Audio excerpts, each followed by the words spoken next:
Well, the motion passed by the House today was put forward by Conservative Party health critic Michelle Rempel Garner. She is with me now. Michelle Rempel Garner, good to see you again. Thanks for taking time to speak with me tonight. Thanks for having me. We've just heard from the government side that this motion and this committee investigation will make it more difficult for the federal government to obtain more PPE and vaccines because companies won't want to do business with Canada if they think their secrets could be revealed. She raised a direct threat from this motion to the well-being and the safety of Canadians during the pandemic. So what's your response to those remarks and those concerns expressed by the government side? Well, I'll agree with her on one thing. The health and safety of Canadians is at risk right now. I was just watching coverage of a press conference in Alberta, in my home province, record numbers of COVID cases, as is the case in Ontario and Quebec. So that really begs the question, how did we get here? We're, nearly 10 months into this issue. Why don't we have rapid test capacity that's widely available in Canada? When is that capacity coming? Why did we fail to get that?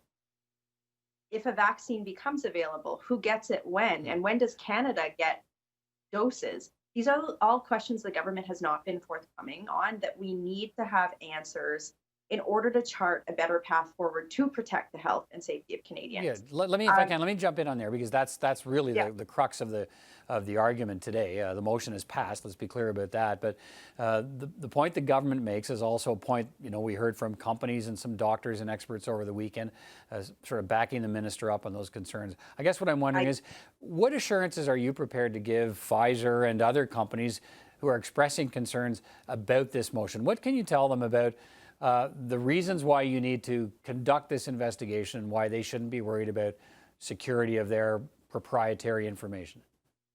Well, first of all, the motion has those safeguards directly written into it, as well as the parliamentary law clerk has the responsibility of vetting for criteria like national security. There's even a specific clause around contractual obligations related to vaccine production. So there's I think that the Liberal government has struggled with finding its message on this, and today they had to fearmonger when they figured out that this was going to pass.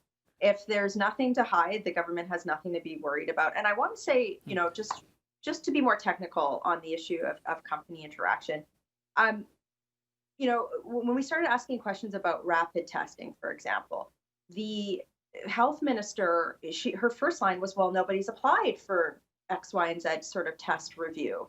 And the reality is that Canada is a smaller market. We have a very strict, and I'm glad we have that, regulatory process. But in that situation, the government should be going out and trying to get those vital contracts for Canadians. And that's whether or not the government has done that is something that I think Canadians should know. They should know that so that we can move forward and have a better path than what we're on right now, which is just repeated economic shutdown while cases increase. So I'm fully confident, as are my opposition colleagues from other parties, that the parliamentary law clerk can do his job.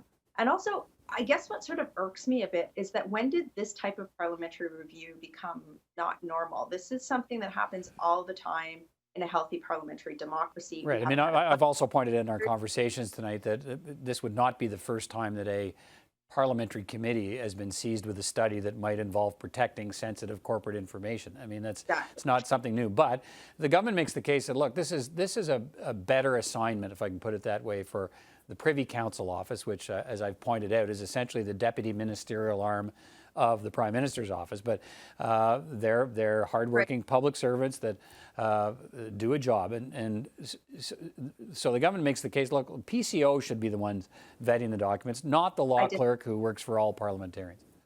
What's your response to that? The Privy Council office is an extension of government for all intents and purposes. So therefore, we feel that a neutral arbiter like the law clerk is much better positioned. And this isn't just us guessing about this. We did see what happened when the government redacted its own documents with the We Charity scandal this year. My colleague, Pierre Poilievre, famously in the press conference, they're just showing these blocks of black redacted government documents. So we don't think that the government should be redacting its own documents. I think that's a little preposterous. The law clerk is a neutral arbiter who's tasked with this, who understands what to do. This is standard operating procedure. And I would even be willing to have the law clerk come to committee to talk about his approach. there's today what the government did was just ratchet up the fear mongering to try and stop Parliament from doing its job, and I'm really glad that they didn't succeed. But I mean, let's be clear. I mean, we're going to have this health committee investigation, and you were questioning the health minister today about what you called, quote, the failed government response to COVID-19. So to be clear here, it looks like you've already made up your mind that the government has failed at this, and those are the kinds of answers you're looking for, and less looking for maybe what's gone right and what we can build on, and more for the critics are saying Michelle Rempel Garner is looking for embarrassing stuff to put the government on the defensive. Peter, that's preposterous. I just watched a press conference where we saw record numbers of COVID cases. We've got backlogs of days, if not weeks, for testing right now. There's parts of the country that can't contact trace. Rural and remote communities don't have access to testing. Like, that's not a stellar response, and that's just out there. That's the reality that Canadians are looking for. What we need to figure out is why that's the case, so that it stops being the case. So, I mean, I find that argument actually ridiculous. You know, it's in lockstep with the same argument that says, you know, let's have this investigation, but now's not the time. Public servants are busy trying to roll out relief programs and help Canadians, and this will bog them down. And some people think there's merit to that. I know you're rubbing your head and so on, but what do you say to that when the people inside are telling you, look, we don't have time to do this, and now you're making us do it? Canadians don't have months to wait on this. Like, we can't keep on this track. Businesses can't wait another 9 months. Like, think about that. You're saying, like, we found out last week that roughly half of the FOI, Freedom of Information staff, aren't being utilized right now. And a Canadian that's about to have their business closed or can't see their loved one in a nursing home, they're saying, oh, well, you know, federal government can't do its job on reviewing this for months. We need to wait. Well, these Canadians can't wait. And I just find it preposterous. And my hands on my face are just like, that argument is such an ivory tower, Ottawa-centric, not realistic argument that nobody in Canada who's on the ground, who's actually living this, would make. It's such an academic bunk argument. And somebody has to fight for Canadians. And if that has to be me, so be it. Really quick, I need a very short answer from you. How do you expect the government to react to this? The motion's passed.